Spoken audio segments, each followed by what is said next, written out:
Xiaomei memakai 9 celana dalam di depan ibunya. Itu karena setiap malam dia diperkosa oleh ayah tirinya. Tapi dia tidak memiliki keberanian memberitahu ibunya. Ini adalah satu-satunya cara untuk meminta perlindungan ibu. Tapi ibunya ternyata tidak memperhatikannya. Kemudian, Xiaomei menggantung sebuah boneka beruang lonceng di sudut tempat tidurnya lagi. Dengan harapan jika bel ini berbunyi, ibunya dapat menolongnya. Tetapi saat tengah malam tiba, tempat tidur Xiaomei mulai bergetar hebat. Bel berbunyi sangat keras. Tetapi ibu Xiaomei sepertinya tuli, tidak merespon sama sekali. Keesokan harinya, ibu melihat bercak di tempat tidur putrinya. Seketika membuatnya menyadarinya. Dia menyeka bercak itu dengan kuat. Dia sepertinya hanya ingin membersihkannya.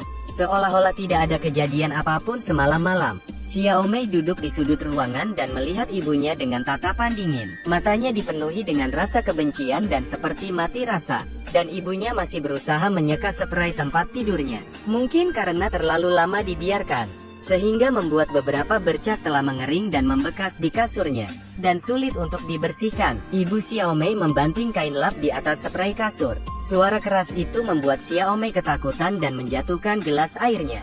Dia menatap ibunya dengan ketakutan. Dan saat itu juga, tatapan ibunya dipenuhi dengan rasa kecemburuan dan kemarahan. Seketika, ibunya menarik Xiaomei, memegang erat pergelangan tangannya. Kemudian dia mengambil kemoceng dan memukul Xiaomei. Xiaomei mengemis dan menangis. Tetapi itu hanya membuat ibunya memukul semakin keras. Akhirnya, Xiaomei dipukuli sampai meninggal. Lalu ketika polisi menerima laporan, tubuh Xiaomei sudah kaku. Berdasarkan hasil otopsi, Xiaomei mengalami banyak pelecehan selama hidupnya, dan ada tanda-tanda kekerasan. Polisi langsung menangkap ibu Xiaomei, tapi dia hanya diam dan tidak pernah mengatakan sepatah kata pun. Sehingga polisi tidak dapat menemukan bukti kesalahan wanita itu sama sekali. Interogasi menemui jalan buntu. Karena kasus ini terlalu mengerikan, jadi kepala polisi bernama Chen memutuskan untuk menginterogasinya sendiri. Chen seorang kepala polisi yang mahir dalam memecahkan kasus. Dia masuk ke dalam ruangan dengan wajah yang serius. Ibu Xiaomei tetap tidak ingin menjawab. Pukul. Suara ibu Xiaomei terlalu kecil. Pukul. Cara ini akhirnya membuka mulut wanita itu. Tetapi dia tetap tidak mau bekerja sama. Dia hanya mengakui bahwa dia secara tidak sengaja membunuh putrinya. Tetapi dia sama sekali tidak mengakui perbuatan suaminya. Melihat ini, Chen langsung mengeluarkan pistol. Menodongkan pistol ke kepalanya dan bertanya, "Jika ini kesalahanmu, bolehkah aku membunuhmu?" Wanita ini ketakutan dan menangis, tetapi masih tidak ingin mengatakan yang sebenarnya. Chen semakin marah. Dia memerintahkan anak buahnya untuk menanggalkan pakaian wanita. Wanita itu ditelanjangi dan berdiri di depan semua orang. Anak buah Chen dengan santai memakai sarung tangan, memerintahkan wanita itu untuk meregangkan kakinya dan membungkuk. Kemudian mulai memeriksa bagian pribadinya di depan umum. Menghadapi penghinaan seperti ini, wanita itu masih bersikeras mengatakan jika dia tidak sengaja membunuh putrinya, dan tetap tidak ingin mengatakan apa perbuatan suaminya kepada putrinya. Tidak ingin katakan ya? Kemudian atur suhu ruangan ke 0 derajat. Ambil seember air es lagi dan siram ke wanita itu.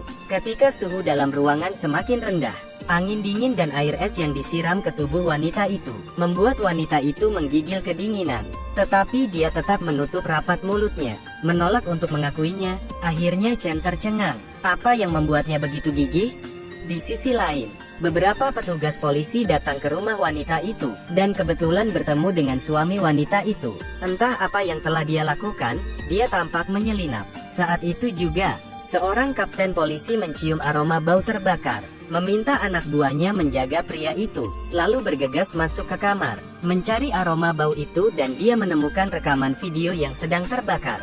Dia juga melihat mesin cuci, dan mencatatkan ada pakaian anak dan spray yang belum dicuci. Kapten polisi segera membawa pria itu dan bukti-bukti yang ada ke kantor polisi. Berkat usaha dari polisi, mereka berhasil menyelamatkan hampir setengah dari video itu. Tapi hanya kekerasan dalam rumah tangga pria terhadap putrinya. Tidak ada bukti kunci penyerangan terhadap Xiaomei.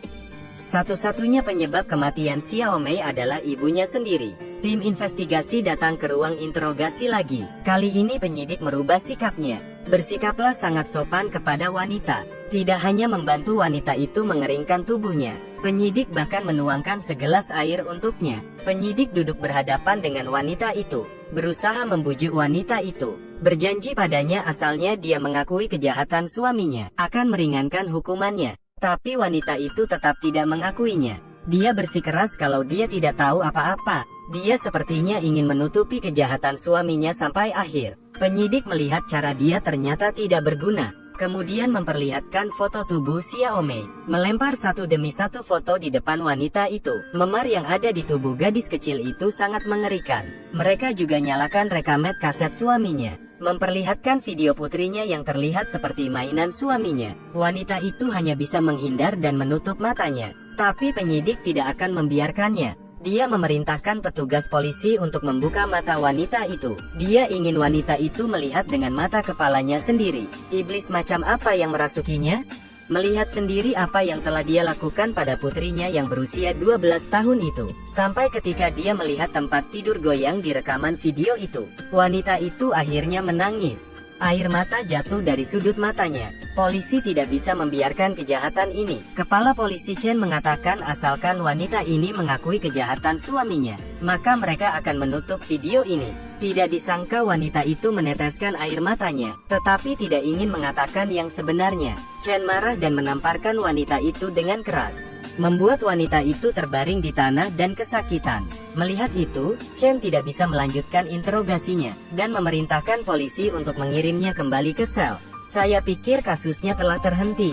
Ternyata malam harinya sesuatu telah terjadi. Wanita itu menggosokkan pergelangan tangannya di tepi semen. Dia juga menggigit tangannya hingga terluka, karena dia takut dia akan mengatakan yang sebenarnya dan melibatkan suaminya.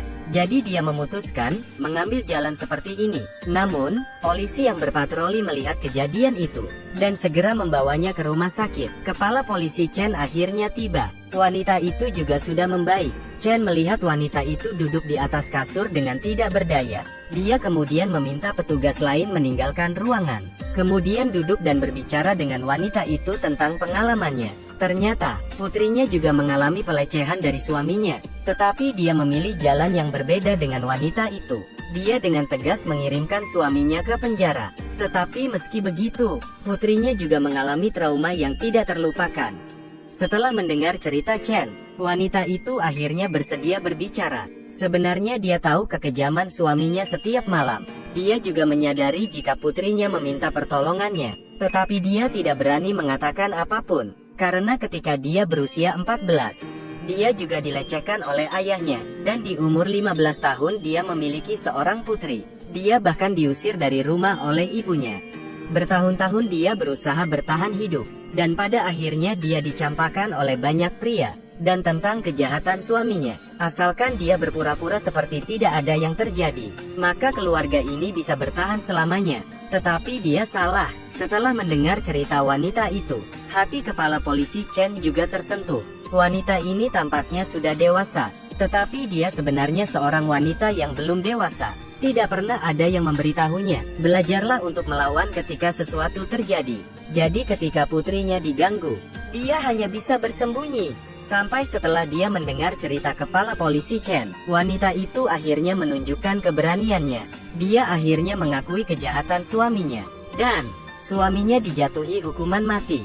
Sedangkan wanita itu menghabiskan hidupnya di penjara, menghabiskan sisa hidupnya untuk menebus kesalahannya. Meskipun yang hilang tidak bisa kembali, tetapi itu lebih baik daripada tidak melakukan apa-apa. Terakhir, saya berharap semua wanita yang pernah terluka dapat berdiri dengan berani, mengambil langkah hukum untuk melindungi diri sendiri. Inilah yang ingin disampaikan dari cerita film ini kepada kita semua. Dan cerita pun berakhir sampai di sini. Saya Acong, sampai jumpa di cerita berikutnya.